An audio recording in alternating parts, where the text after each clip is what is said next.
आजकल के युवा का एक ही सवाल है कि क्या भगवान है? यदि है तो कहाँ रहता है?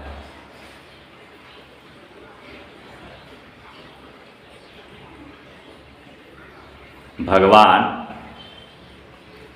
किस रूप में है और कहाँ रहता है? क्या भगवान ने ही पूरी सृष्टि की रचना की? तो कैसे की?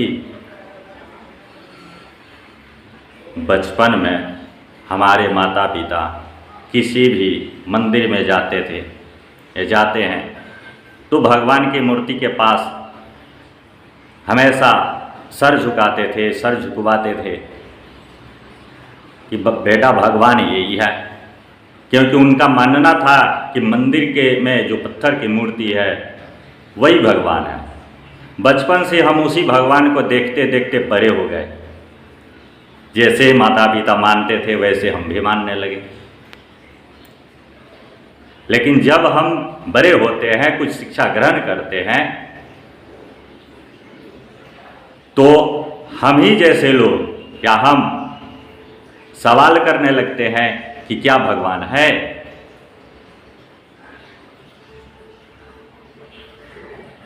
भगवान बुद्ध अपना राजपाट छोड़ दिए, अपने बीवी को छोड़ दिए, अपने बच्चों को छोड़ दिए, भगवान की खोज करने निकले। हर उस जगह पर गए जहाँ भगवान के मिलने की संभावना थी। हर वो कर्म किए जिससे भगवान को प्राप्त किया जा सकता है। हर वो साधना किए, हर वो तपस्या किए जिससे भगवान हासिल हो सके। लेकिन उनको भगवान कहीं नहीं मिला, किसी जगह नहीं मिला, क्योंकि भगवान हो तब तो मिले। जब भगवान है ही नहीं तो मिलेंगे कहाँ से? उन्होंने इतना कुछ करने के बाद एक रास्ता निकाला, मध्यम मार्ग। न भगवान को मानते थे और ना ही भगवान को नकारते थे। उनकी नैया बीच में अटकी रह गई। जब भगवान की खोज करने निकले तो उनको कुछ हासिल नहीं हुआ। हासिल हुआ भगवान है, इसमें भी उनको संशय था। अब भगवान नहीं है, इसमें भी उनको संशय था। ये कैसा ज्ञान है? उन्होंने बीच का रास्ता निकाला। न भगवान को मानते थे और ना ही भगवान को नकारते थे।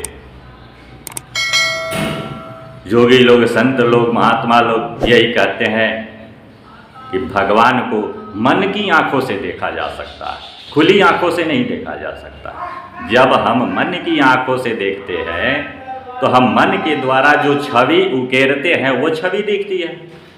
या निराकार छवि को उकेरे या साकार छवि को उकेरे। इस हिसाब से जिस छवि को हमने बनाया, उस भगवान यानी जिस भगवान की छवि को हमने बनाया, इस हिसाब से तो भगवान हमारा पैदा किया हुआ। तो उस भगवान ने हमको कैसे बना दिया? गजब की लॉजिक है भाई। एक कुम्हार जब मूर्ति को बनाता है तो हम सब यही ना कहते हैं कि इस मूर्ति का मूर्तिकार कुम्हार है। तो जब हमने अपने मन के द्वारा जो छवि उकेरी उसके तो कर्ता हम हुए, तो फिर वो भगवान कैसे हो गया? गजब की लॉजिक है, समझ में नहीं आती।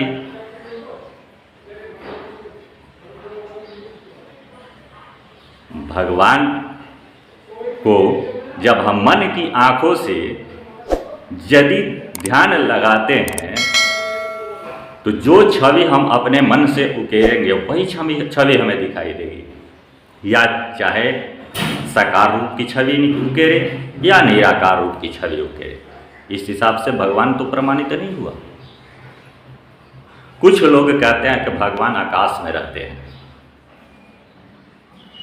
जब हम धरती से ऊपर की ओर जाते हैं, जस जस हम ऊपर जाएंगे 10 तक तापमान कम होता जाता है। बादल जहाँ चलते हैं वहाँ -30 से 40-45 डिग्री सेल्सियस का तापमान रहता है। वहाँ तक हम जाते जाते जम जाएंगे, मृत्यु हो जाएगी। कुछ दूरी के बाद हवा भी शून्य हो जाती है, हवा भी नहीं मिलती। जब सांसें नहीं चल सकती तो कैसे जा सकते हैं, ऊपर जा ही नहीं सकते। कुछ लोग कत्तर के हो जाता है कि भगवान के पास शरीर नहीं जाया जा सकता, आत्मा जाती है। तो आत्मा को भी हवा की ज़रूरत होती है।